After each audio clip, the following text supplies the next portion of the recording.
Hello guys, di sini kami akan memperkenalkan sistem informasi untuk keunggulan.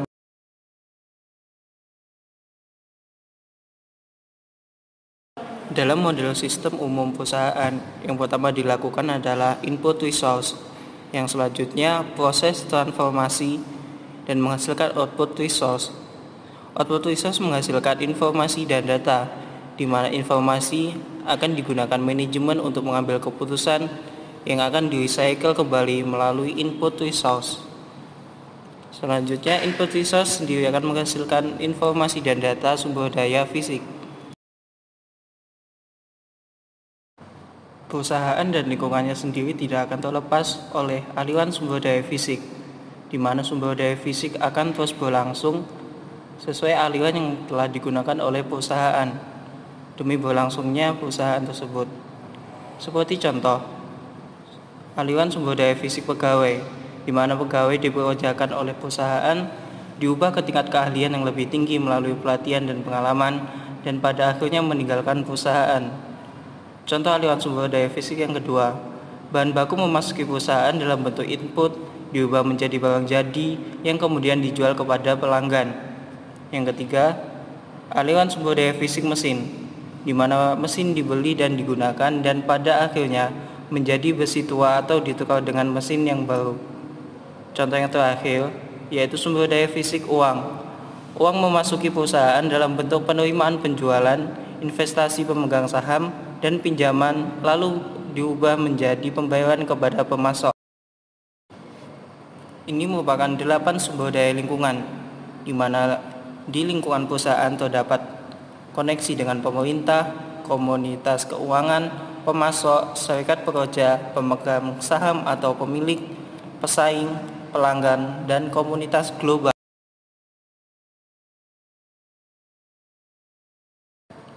Aliran sumber daya virtual merupakan aliran dua arah data informasi yang menghubungkan perusahaan dengan lingkungannya, di mana aliran sumber daya lingkungan meliputi aliran informasi dari pelanggan, yaitu data yang diperoleh dari pelanggan. Yang kedua, aliran bahan baku kepada pelanggan, di mana bahan baku sampai kepada pelanggan, aliran uang kepada pemegang saham, dan aliran bahan baku dari pemasok. Ini merupakan aktivitas-aktivitas manajemen rantai pasokan dalam mengelola aliran sumber daya fisik.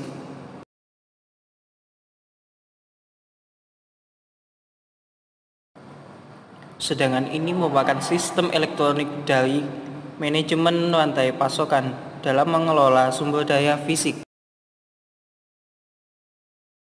Keunggulan kompetitif sendiri dapat dicapai dengan memberikan produk dan jasa pada harga yang lebih rendah, memberikan produk dan jasa dengan kualitas yang tinggi, dan memenuhi kebutuhan khusus dari segmen-segmen pasar. Keunggulan kompetitif sendiri memiliki 3 dimensi. Yang pertama, dimensi keunggulan strategis, yang kedua, dimensi keunggulan taktis, yang ketiga, keunggulan operasional.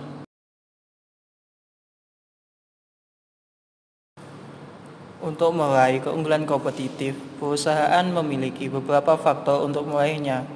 Yang pertama, logistik barang masuk, yang kedua, operasi, yang ketiga, logistik barang keluar, yang keempat, penjualan dan pemasaran, yang kelima, jasa.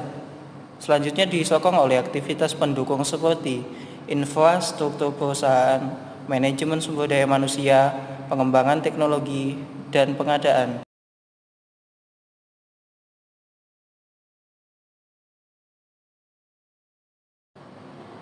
Sistem nilai sendiri memiliki 3 subsistem. Yang pertama, subsistem rantai nilai pemasok, subsistem rantai nilai perusahaan, dan subsistem rantai. Tantangan perusahaan lokal sendiri terdapat dalam persaingan global yang sudah multinasional. Perusahaan multinasional merupakan perusahaan yang sudah memiliki anak perusahaan di berbagai negara.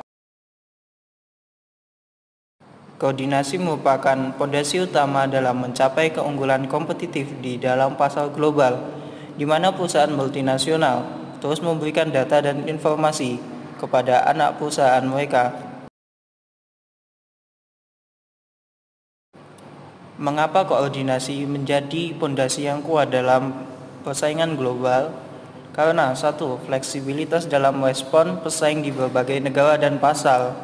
Selanjutnya, kemampuan untuk merespon perubahan yang terjadi, kemampuan untuk berbagi pengetahuan antar unit di berbagai negara, mengurangi biaya operasi secara keseluruhan, peningkatan efisiensi dan efektivitas, dan kemampuan untuk meraih dan mempertahankan keragaman produk perusahaan. Let's go, Mang.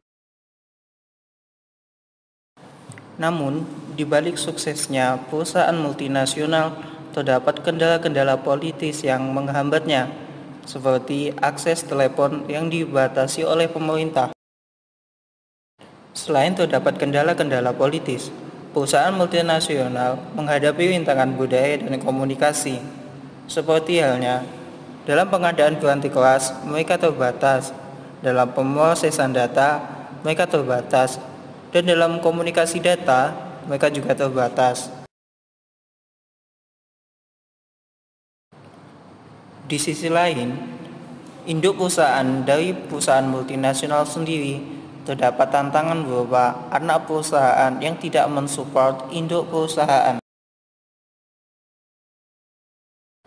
Sumber daya informasi sebuah perusahaan terdiri atas piranti kelas komputer, piranti lunak komputer, spesialis informasi, pengguna, dan fasilitas, di mana sistem tersebut menghasilkan informasi yang berasal dari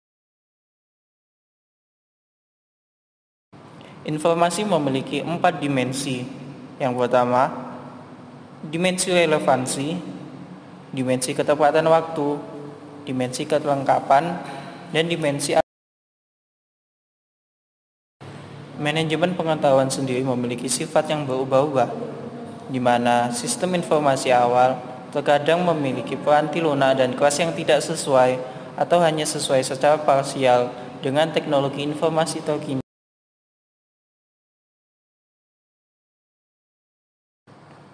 Perencanaan sumber daya informasi yang strategis alangkah baiknya menggunakan pendekatan Strategic Planning for Information Resource atau SPIR, di mana pengembangan rencana strategis secara paralel bagi layanan informasi dan perusahaan, sehingga rencana perusahaan akan mencerminkan dukungan yang akan diberikan oleh layanan informasi.